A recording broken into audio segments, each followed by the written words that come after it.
예레미야 29장 4절에 14절 말씀으로 최악의 상황에서 벗어나려면 이란 제목으로 말씀 전가할 때 많은 은혜 있기를 주님의 축원합니다.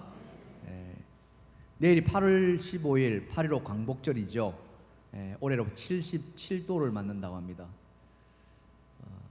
참 우리가 나라를 빼앗겨서 아무것도 할 수 없을 그때에 많은 국민들이 아파했고 또 힘들어했고 고통당했습니다. 강제징용으로 끌려가서 돌아오지 못하는 안타까운 일들도 벌렸고 또 전쟁터로 끌려가서 목숨을 잃기도 했습니다. 뿐만 아니라 많은 재산을 잃어버리고 참 일제 36년간의 그 수많은 수탈 가운데 그럼에도 하나님 우리를 지켜주셔서 8.15 광복을 맞게 해주신 줄 믿습니다. 오늘 그 광복절 앞두고서 고난이라는 문제를 함께 돌아보고자 합니다. 지난 한 주간에도 이 땅에 참 많은 고난이 있었죠. 1907년 기상청 관측소가 설치된 이후로 하루 동안 내린 양이 최고로 기록할 정도로 엄청난 양의 폭우가 쏟아졌습니다. 그것을 인해 가지고 많은 재산과 또 인명피해가 발생했고요. 지금까지 집계로 본다면 14분이나 이번 비에 목숨을 잃었다고 합니다. 그리고 4분 정도가 실종을 당했고요. 재산 피해는 말로 할 수가 없었고, 특별히 이 반지하에 살던 그런 서민들께서 이 물이 차는 바람에 가재도구를 다 버릴 수밖에 없었고, 또 장사하시는 분들은 이 추석을 앞두고 물건을 사놓았는데 비가 오는 거 범람하는 바람에 이 물건을 다 버려야만 하는 정말 안타까운 일들이. 어떤 분은 또 이렇게 방앗간을 운영하고 계시는데 이 물이 막 쏟아져 들어와가지고 방앗간에 있는 그 기계가 물 먹어가지고 다 못 쓰게 됐다고 또 한탄하는 그런 모습들도 우리 뉴스를 통해서 보았습니다. 졸지에 재산을 잃고 또 가족을 잃고 또 그런 일을 당하면은 정말 망연자실하지 않겠습니까? 뭐 하늘을 향한 원망도 쏟아붓기도 하죠. 아, 이제 어떻게 하면 좋냐? 나 어떻게 살지? 사람들은 시리에 빠지고 또 힘들어합니다. 그러나 그 속에서도 그 폭우가 쏟아지는 그 가운데에서도 또 우리를 참 이렇게 흐뭇하게 해주는 그런 일들도 있었습니다.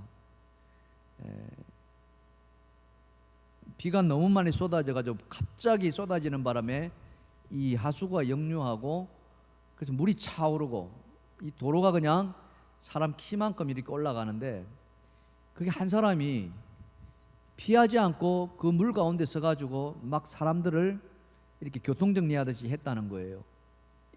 여기 오면 안 됩니다. 돌아가셔야 됩니다. 여기 오시면 안 됩니다. 돌아가셔야 됩니다.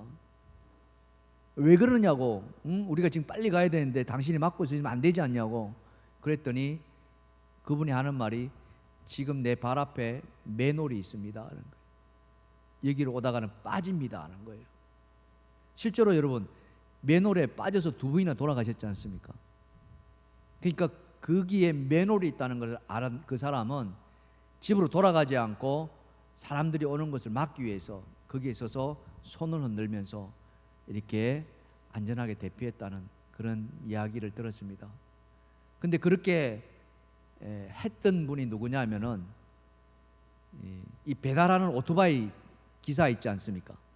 그분이라는 거예요. 배달하는 가운데서 사람이 거기에 빠질 뻔한 일을 보고서 아, 저러면 안 되겠다. 왜? 물이 차가지고 거기에 맨홀인지를 알 수 없으니까. 그래가지고 하던 일 다 내려놓고 그냥 비를 맞으면서 거기서 이렇게 손을 흔들며 사람들을 이렇게 안심하게 안전하게 막았다는 그런 이야기를 듭니다. 참 그런 작은 헌신 속에서 그런 봉사 속에서 우리는 또한 그 절망 가운데 작은 희망을 또 이렇게 보게 되는 거죠. 세상은 삭막하지 않구나. 세상은 누군가를 위해서 이렇게 도움을 주는 손길을 내밀고 있구나. 참 따뜻하지 않습니까? 그런 것 같아요. 저는 오늘 본문에서도 하나님께서 그와 같던 희망을 주는 메시지를 전하고 있다. 지금 나라를 잃고 포로지에 끌려간 그 유다 백성들에게 살아갈 희망을 안겨다주는 그런 메시지를 전해주는 거죠. 참 그 말씀을 보시면서 참 우리가 이 일제 36년간의 나라 빼앗겼던 그런 아픔을 기억하고, 그래서 해방을 맞았던 하나님의 그 친 은총, 그와 더불어 또 지금 찾아온 그런 폭우들, 뭐 지금도 아직 비가 다 그치지 않았다고 이야기를 하지 않습니까? 그런 속에서 우리가 바라봐야 될 것이 무엇인가? 이 고난 속에서 하나님은 어떻게 우리를 구해 주실 것인가? 이와 같은 말씀을 오늘 본문을 통해서 같이 한번 나누고 싶습니다. 자, 우리가 최악의 상황을 맞았다고 생각했을 때 그러면 최악의 상황을 벗어나려면 어떻게 할까? 자, 첫 번째입니다. 다 같이 한번 읽어봅시다. 시작. 예, 바로 이겁니다. 지금의 고난을 인정하고 받아들여야 한다는 거예요. 갑작스레 찾아온 자기에게 들이닥친 이런 아픔이나 상처나 또 고난이 왔을 때 사람들은 부정합니다. 왜 나에게 이런 일이 생겼습니까? 내가 뭘 잘못했길래 이와 같은 벌을 받아야 됩니까? 라고 사람들은 푸념하고 한탄하고 원망까지 합니다. 갑자기 함께 있던 사람이 죽음을 맞이한다거나, 아니면 우리 자신 스스로가 큰 암과 같은 병에 걸리거나, 또 다른 어떤 가정이나 또는 하는 일 가운데에 엄청난 위기를 맞이할 수도 있지 않겠습니까? 오늘 이번에 폭우로 인해 가지고 그렇게 모든 재산을 잃고 또 가족을 잃은 그 사람들은 나에게 그와 같은 일들이 일어나리라고 누가 예상을 했겠습니까? 아무도 예상하지 못했습니다. 그러나 그와 같은 일들이 일어나고 있다는 사실이죠. 우리에게도 그와 같은 일은 얼마든지 닥쳐올 수 있습니다. 그랬을 때 나에게 만일 그런 고난이 다가온다면 우리는 어떻게 할 것인가? 오늘 하나님 그렇게 말씀을 해요. 그 자체를 인정할 줄 알아야 된다. 여러분, 고난 앞에서 이거 아니라고 한탄하고 원망한들 그것이 나아지는 상황이 있으신가요? 문제가 해결되던가요? 그렇지 않습니다. 불평하고 불만 품고 원망한들 어떤 것도 해결되지 않죠. 오히려 더 상황만 악해질 뿐입니다. 오히려 그 현실을 받아들이는 거예요. 인정하는 거예요. 자, 오늘 본문 말씀은 이렇게 이야기해 주고 있습니다. 자, 본문 4절입니다. 다 같이 한번 읽어보실까요? 시작. 만군의 여호와 이스라엘의 하나님께서 예루살렘에서 바벨론으로 사로잡혀 가게 한 모든 포로에게 이와 같이 말씀하시니라. 너희는 집을 짓고 거기에 살며 텃밭을 만들고 그 열매를 먹어라. 아내를 맞이하여 자녀를 낳으며 너희 아내들이 아내를 맞이하여 너희 딸이 남편을 맞아 그들로 자녀를 낳게 하여 너희가 거기에서 번성하고 줄어들지 아니하게 하라. 아멘. 무슨 말입니까? 지금 유다 백성들이 나라가 망해가지고요, 지금 그거 잊지 못하고 끌려갔단 말이에요. 저 바벨론으로 이국 만리로 끌려갔어요. 그게 끌려가가지고 보니까 이거는 우리가 살 곳이 아니라는 거예요. 포로된 자가 그곳에서 어떻게 살아가겠습니까? 신세 한탄만 늘어놓을 수밖에 없는 그런 절망하는 이스라엘 백성들에게 하나님이 찾아오셔가지고 지금 이 말씀을 해주는 거예요. 야, 그렇게 주저앉아 있지 마. 그렇게 한탄하지 마. 원망만 하지 마. 그러면서 뭐라고 이야기합니까? 거기에 집을 지어라. 농사 지어라. 그리고 그 열매를 먹고 살아라. 뿐만 아니라 결혼해가지고 아내 맞이해. 집 장가가, 자녀 낳아. 심지어는 어떻게 하랍니까? 번성하라고 이야기를 합니다. 번성하라. 이렇게 말씀하신 하나님의 의도가 무엇이겠습니까? 지금 이스라엘 백성들은 포로로 끌려가 다 죽게 시행되었는데, 그래서 살아갈 의욕도 없이 하루하루를 근근히 살아가고 있는데, 서로 내 탓 네 탓 하고 있는 그들에게 하나님 지금 이 말씀을 주신 이유는 뭐겠습니까? 그것은 내가 너희를 포기하지 않겠다는 거예요. 나라는 비록 망했지만은, 나라는 비록 없어졌지만은 나는 너희들을 결코 버리지 않겠다는 하나님의 메시지인 거예요. 여러분, 그렇지 않습니까? 우리도 나라를 잃어버린 경험이 있습니다. 지난 일제 때에 우리는 국권을 잃어버렸어요. 땅덩이 있지만은 우리는 우리의 주권을 행사할 수가 없었어요. 그래서 일제가 마음대로 이 땅을 짓밟고 해집고 다녔습니다. 사람들은 많이 시리에 빠졌고요. 다 자포자기했던 사람들이 한둘이가 아니었습니다. 그러나 그때에도 깨어있는 사람이 있었다는 거예요. 이 나라를 다시 구하고자, 다시 독립을 이루고자 애쓰고 헌신했던, 희생했던 많은 애국지사들이, 민족운동가들이 있었습니다. 그 중에 한 분이 누구신 줄 아십니까? 여러분들 잘 아시는 도산 안창호라는 선생님이십니다. 예, 바로 저렇게 생기신 분이에요. 이분의 말씀은 딴 것이 없었습니다. 이분은 교육자였었거든요. 그래서 우리가 나라를 빼앗긴 것은 우리가 무지해서 그랬다는 거예요. 못 배워서 그랬다는 거예요. 백성들이 어리석어서 그랬다는 거예요. 그래서 어떻게 하느냐? 깨우쳐야만 한다. 우리가 배워야만 한다. 가르칩시다. 국민이 깨어 있어야만이 잃었던 나라를 되찾을 수 있습니다. 그래서 국민 계몽 운동을 하셨어요. 학교를 세우시고요, 가르치셨습니다. 남녀노소 할 것 없이. 그리고 신민아라는 단체 같은 것도 세우셔가지고 독립운동을 이끌으셨던 분이세요. 이런 분들이 계셨기에 백성들이 깨어날 수가 있었어요. 이분이 어떤 말씀을 해주셨느냐? 이런 말씀을 해주셨어요. 화면 한번 잠깐 보시면요, 흔히 사람들은 기회를 기다리고 있지만은 기회를 기다리는 사람에게 잡히지 않는 법이다. 우리는 기회를 기다리는 사람이 되기 전에 기회를 얻을 수 있는 실력을 가르쳤는데, 그래서 실사구시를 강조하셨거든요. 일에 더 열중하는 사람이 되어야 한다. 우리 가운데 인물이 없는 것은 인물이 되려고 마음먹고 힘쓰는 사람이 없기 때문이다. 인물이 없다고 한탄하는 그 사람이 인물이 될 공부를 하지 않는가? 그대는 나라를 사랑하는가? 그렇다면 먼저 그대가 건전한 인격자가 되라. 지금 읽어도 여러분 어떻습니까? 이 가슴에 와닿지 않습니까? 사랑하는 성도 여러분, 여러분 이 동일교회가 다시 예전에 그런 부흥했던 모습을 되찾기를 원하십니까? 아멘. 다시 부흥 성장하기를 원하십니까? 이 자리가 차고 넘치기를 원하십니까? 근데 지금 우리 자리를 돌아보면 어떻습니까? 이 코로나라는 이유로 하나로 많은 성도들이 지금 아직도 여전히 나오지 못하고 있습니다. 아니, 나오지 않는 것이 아니라 아예 딴 곳으로 옮겨가신 분들도 있습니다. 그렇다고 그분들을 원망하고 한탄하고 있을 여유가 없다는 거죠.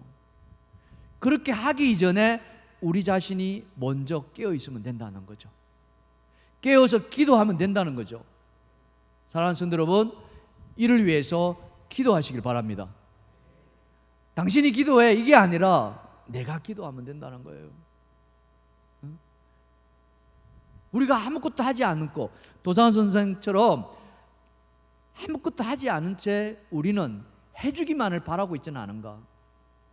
그렇기 이전에 내가 먼저 나와서 기도하고, 내가 먼저 하나님 앞에 엎드리고, 내가 먼저 하나님 앞에 봉사하고 충성한다면은 하나님 반드시 이 교회를 다시 이렇게 세워주시리라 믿습니다. 부흥해 주시리라 믿습니다. 우리가 잘 아는 말씀 있잖아요. 우리 속담에 뭐가 있습니까? 위기 앞에서 정신만 차리면 살 수 있다. 호랑이에게 물려가도 정신만 차리면 살 수 있다고 이야기하잖아요. 그렇잖아요. 하늘이 무너져도 어떻게 해요? 솟아날 구멍이 있다고 이야기하지 않습니다. 희망을 버리지 말라는 거예요. 그 희망을 붙들고 내가 나아가면 된다는 거예요.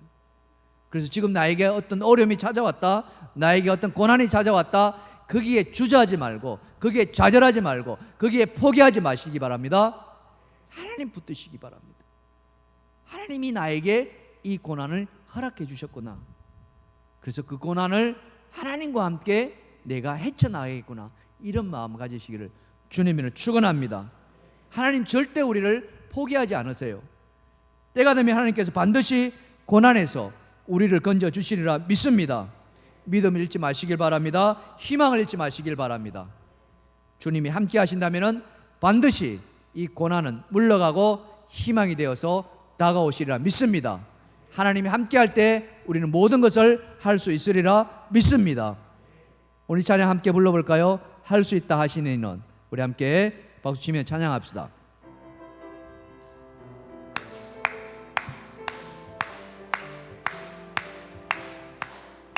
할 수 있다 하시니는 나의 능력 주 하나님 의심 말라 하시고 물결이를 걸라 하시네.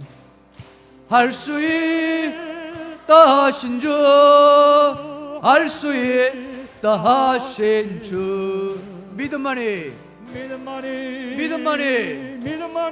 능력이라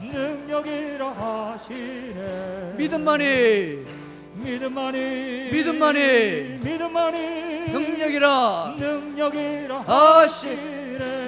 믿음만이 능력이라 하시네. 믿음만이 능력이라 하시네. 믿음만이 능력이라 하시네. 할렐루야, 할렐루야. 믿음만 있으면은 하나님께서 반드시 이 고난을 벗어나게 해주실 줄 믿습니다. 자, 그렇다면은 그 다음에 우리가 해야 되는 게 뭐냐? 바로 두 번째입니다. 다 같이 읽어봅시다. 시작.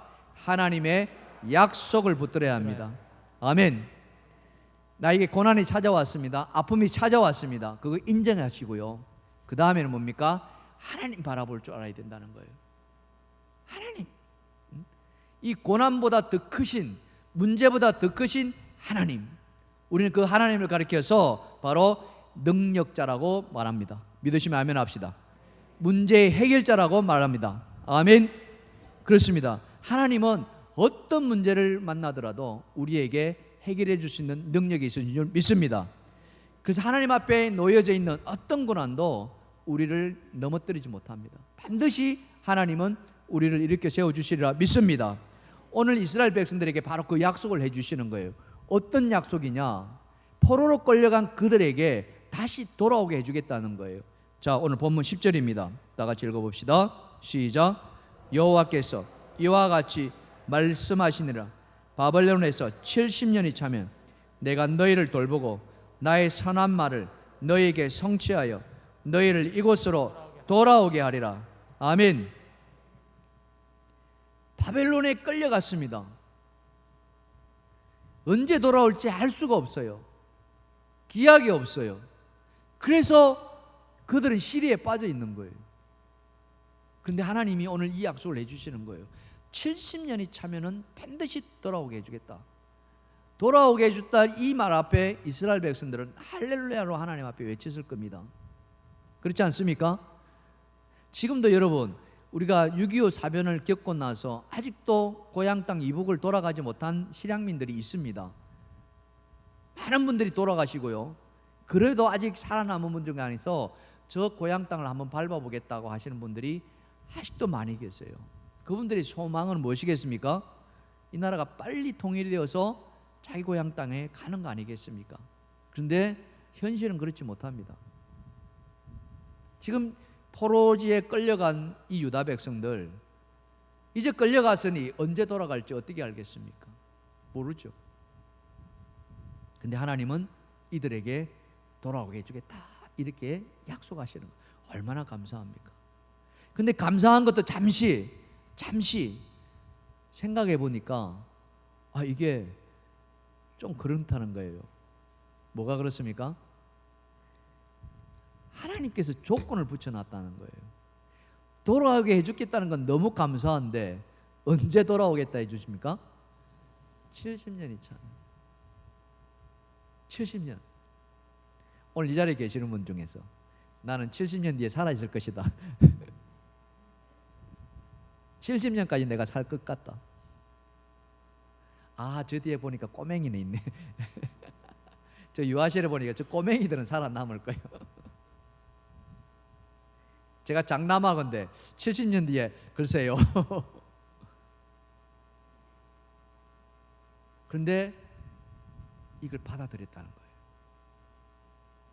나는 못 돌아가지만은, 나는 이 포로지에서 죽을 수밖에 없지만은, 그러나 내 후손은, 내 자손은 돌아갈 것이다. 아멘. 이게 힘이라는 거예요. 이게 믿음이라는 거예요. 이 믿음이 어디서 나왔겠습니까? 그 믿음은 다른 믿음이 아니라 바로 그들의 조상에서 나왔다는 거예요. 그들의 조상이 누구입니까? 바로 아브라함이라는 거예요. 아브라함을 한번 살펴보십시다.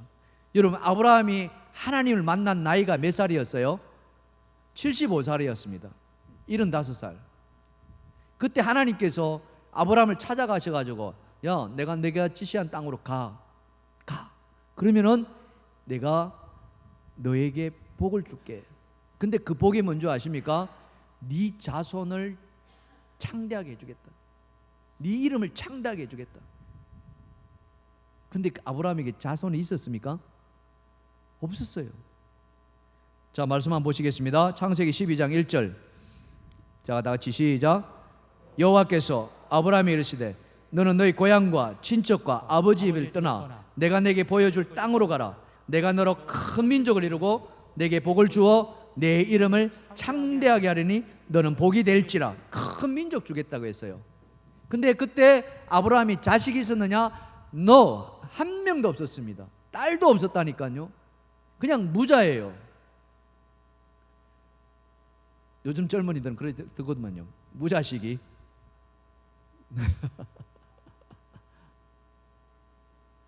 근데 아브라함 때는 안 그랬잖아요. 자녀가 재산이었잖아요. 그렇죠? 많이 낳아야 됐습니다. 근데 한 명도 없는데 너를 큰 민족이 이루겠다. 믿었어요? 안 믿었어요? 믿었어요. 바로 이거예요. 왜? 이 말씀을 한 번만 하신 게 아니라 창세기 15장 5절에 또 말씀합니다. 자, 15장 5절 시작. 그를 이끌고 밖으로 나가 이르시되 하늘을 우러러 무뼈를 셀 수 있나 보라. 또 그에게 이르시되 내 자손이 이와 같으리라. 심지어는 한 번 더 합니다. 17장 6절과 7절입니다. 다 같이 시작. 내가 너로 심히 번성하게 하느니 내가 내게서 민족들이 나게 하며 왕들이 내게로부터 나오리라. 내가 내 언약을 나와 너 및 내 대대 후손 사이에 세워서 영원한 언약을 삼고 너와 내 후손의 하나님이 되리라. 심히 번성하게 해줬다고 했고요. 심지어는 왕들이 내게로부터 나온다 그래요.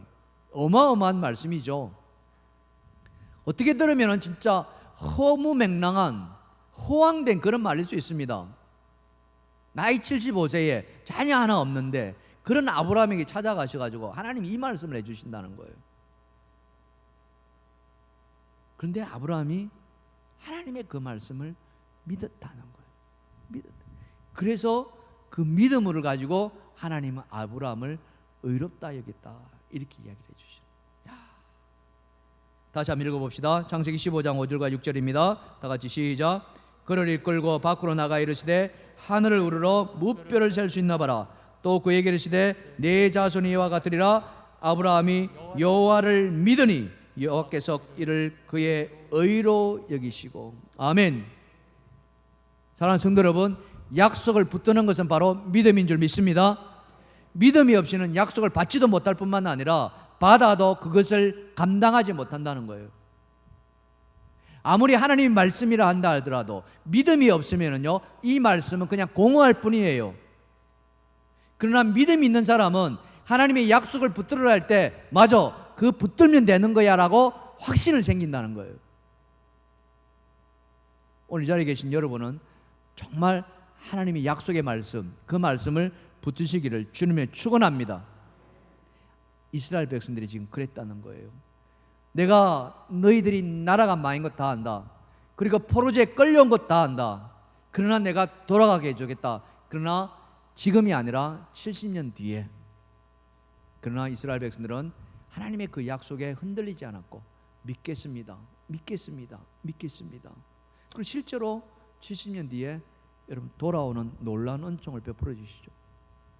여러분 느헤미야라고 아시죠? 에스라라고 아시잖아요.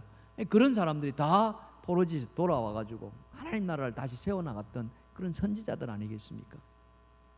사랑하는 성도 여러분, 아무리 고난이 찾아온다 할지라도, 아무리 어려운 상황이 놓인다 할지라도, 그 상황이 최악이라 할지라도 내 인생에 이와 같은 일은 없었어 라고 자포자기할 만한 그런 극한 상황이다 할지라도 여러분 그 현실을 받아들이시고 그리고 하나님의 약속을 붙드시기를 바랍니다.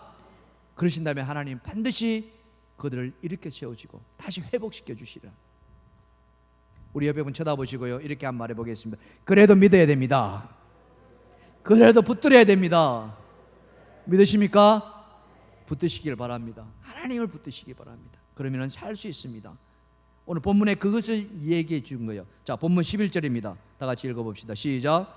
여호와의 말씀이니라. 너희를 향한 나의 생각은 내가 아니하니 평안이요 재앙이 아니니라. 너희에게 미래와 희망을 주는 것이니라. 아멘. 바로 이거예요.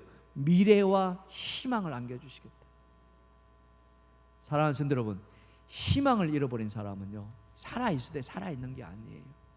꿈이 없는 사람은요, 살아있을 때 살아있는 게 아니에요. 그냥 살아갈 뿐이에요. 오늘 이 자리에 계신 여러분, 정말 꿈을 가지시기 바랍니다. 희망을 가지시기 바랍니다. 그 약속을 붙드시길 바랍니다. 그래야 한다면 여러분의 인생에 하나님께서 책임져 주시리라 믿습니다. 어떤 고난이 온다 할지라도, 어떤 고난 속에 있다 할지라도 하나님 반드시 다시 회복시켜 주실 줄 믿습니다. 문제는 뭐예요? 나의 믿음이라는 거예요. 믿음 가지시기를 주님의 축원합니다. 축원합니다. 자, 마지막, 그렇다면은 우리가 이 최악의 상황을 벗어나려면 어떻게 해야 되느냐? 자, 같이 한번 읽어봅시다. 시작. 하나님께 부르짖으며 기도해야 됩니다. 아멘. 하나님 약속을 주셨습니다. 그러면 지금 우리가 해야 할 일이 무엇입니까? 그것은 하나님께서 일해달라고 요청하는 거예요. 내 앞에 찾아온 이 고난 내가 해결할 수 있으면 하십시오. 그러나 내 앞에 찾아온 이 고난을 내가 해결할 수 있는 능력이 안 돼요. 여러분, 수해로 인해 가지고 온 가재들을 다 잊어버렸습니다. 기계가 다 망가졌습니다. 상품이 다 젖었습니다. 그냥 폭삭 망했어요. 어떻게 일어설 수 있겠습니까? 모르겠습니다. 따로 막 이만큼 쌓아놓았다면 또 모르겠어요. 그러나 그런 사람들이 얼마나 되겠습니까? 누구는 반지하에 살고 싶어서 살았겠습니까? 생각해 보세요. 힘들고 어려우니까 그곳이라도 마련해가지고 살은 거거든요. 그런데 그 반지하마저도 이번에 물이 다단계가 다 잃어버렸다고 그러지 않습니까? 어떻게 해요? 어떻게? 무슨 힘으로 일어서겠습니까? 그럴 때 하나님이 일하시도록 우리는 뭐 해야 됩니까? 기도해야 되는 거예요. 하나님을 붙들어야 되는 거예요. 오늘 성경이 그것을 이야기합니다. 자, 본문 12절과 13절입니다. 다 같이 읽어봅시다. 시작. 내가 너희에게 부르짖으며 내게 와서 기도하면 내가 너희들의 기도를 들을 것이요 너희가 온 마음으로 나를 구하면 나를 찾을 것이요 나를 만나리라. 아멘. 여러분, 이 말씀 믿으십니까? 믿으십니까? 하나님 앞에 기도하면 하나님 그 기도 들으시겠다는 거예요. 하나님께 다가와서 찾으면 하나님께서 만나 주시겠다는 거예요. 이스라엘 백성들이 지금 포로지에서 그 낙담하고 있는데 하나님께서 이 말씀을 들려주시는 거예요. 왜 이 말씀을 들려주시냐면 이들이 왜 포로지에 끌려간 줄 아십니까? 그들이 하나님을 떠났기 때문에 그래요. 하나님이 그를 버린 것이 아니라 그들이 하나님을 버렸기 때문에 나라가 망한 거예요. 출애굽해가지고 이스라엘 백성들이 광야 40년을 걸어오지 않습니까? 그리고는 마침내 요단강을 건너서 가나안 땅에 들어갑니다. 하나님께 다 챙겨주셨어요. 그런데 챙겨주실 때 하나님이 신신당부했습니다. 뭘 당부했느냐? 가나안 땅에 들어가면 너희가 잘 살게 될 텐데 잘 살게 되면 절대 너의 힘으로 잘 살았다고 하지 마라. 내 힘으로 이거 모든 것을 얻었다 하지 마라. 모든 것이 누가 주신 것이다? 하나님 주신 것이다. 그러니 내 말을 지켜 행하라. 나를 떠나지 마라. 우상 섬기지 마라. 이것을 하나님께 신신당부하셨어요. 그 당부하신 말씀을 한번 살펴볼까요? 예, 신명기서 8장 1절입니다. 신명기서 8장 1절 말씀을 보십시다. 다 같이 시작. 내가 오늘 명하는 모든 명령을 너희는 지켜 행하라. 그리하면 너희가 살고 번성하고 여호와께서 너희의 조상들에게 맹세하신 땅에 들어가서 그것을 차지하리라. 아멘. 이게 들어가기 전에 하셨던 말씀이거든요. 그래서 들어갔습니다. 저 말씀 믿고. 땅을 차지했어요? 안 차지했어요? 차지했어요. 12지파에게 다 나눠줬어요. 한 지파도 받지 못한 땅이 없었어요. 다 받았어요. 그런데 하나님 들어가기 전에 이 말씀만 하신 것이 아니라 또 이 말씀도 같이 주셨어요. 그게 신명기서 8장 19절과 20절입니다. 자, 보시면은 시작. 네가 만일 내 하나님 여호와를 잊어버리고 다른 신들을 따라 그들을 섬기며 그들에게 절하며 내가 너희에게 증거하는 반드시 멸망할 것이라. 여호와께서 너희 앞에서 멸망시킨 민족들 같이 너희도 멸망하리니 이는 너희가 너희 하나님 여호와의 소리를 청종하지 아니함이니라. 왜 유다가 망한지 이제 아시겠습니까? 유다가 망한 것은요, 그들이 어마어마하게 잘 살았단 말이에요. 여러분, 다윗 때, 솔로몬 때를 한번 생각해 보세요. 말도 못하게 부유한 강국이 되었습니다. 그냥 주변의 나라를 다 통일해 버렸어요. 그 주변의 나라들이 다 조공바쳤다니까요. 그랬던 나라가 솔로몬 이후로 다 그냥 폭망해 버려 갑니다. 지지멸멸해 갑니다. 그 어떻게 깨어있는 자들이 일어나 가지고 다시 회복하려고 그러는데 그게 안 돼요. 많은 왕들이 여호와 보시기에 악을 행하였더라 이렇게 나와. 하나님 보시기에 악을 행한, 그건 뭐겠어요? 이 말씀을 지키지 않고 우상 섬기기 시작했다는. 그래서 하나님이 나중에는 급기야 안 돼 가지고 남은 유다마저도 바벨론에게 완전히 망하게 만들었다. 왜? 더 이상 희망이 없기 때문에. 그래서 하나님은 이스라엘 백성들을 그냥 포로지까지 끌려가게끔 만들어 놔버렸어요. 근데 하나님은 어떤 분이세요? 긍휼이 많으신 분. 자기 백성이 그러한 것을 또 마음이 아파하죠. 그래서 다시 회복시키고자 하는 거예요. 회복. 사랑하는 성도 여러분, 우리 하나님은 회복의 하나님이신 줄 믿습니다. 우리가 고난을 당합니다. 그럼 고난을 내버려 두지 않으신다니까요. 하나님은 그 고난 속에서 다시 일으켜 세워주신 줄 믿습니다. 우리의 아픔을 찾아옵니다. 왜 아프겠습니까? 목회자인 저희도 아픔이 찾아와요. 여러분도 마찬가지겠죠. 그러나 그 아픔을 하나님께서 모른 채 하지 않으신다는 거예요. 하나님을 찾고 하나님 앞에 나아가고 하나님 앞에 도움을 구한다면 하나님은 그 기도를 들으시고 하나님께 우리에게 도움의 손길을 뻗어주시겠다는 거예요. 누구를 통해서요? 내 주변에 있는 사람들을 동원하신다는 거예요. 내가 알지 못하는.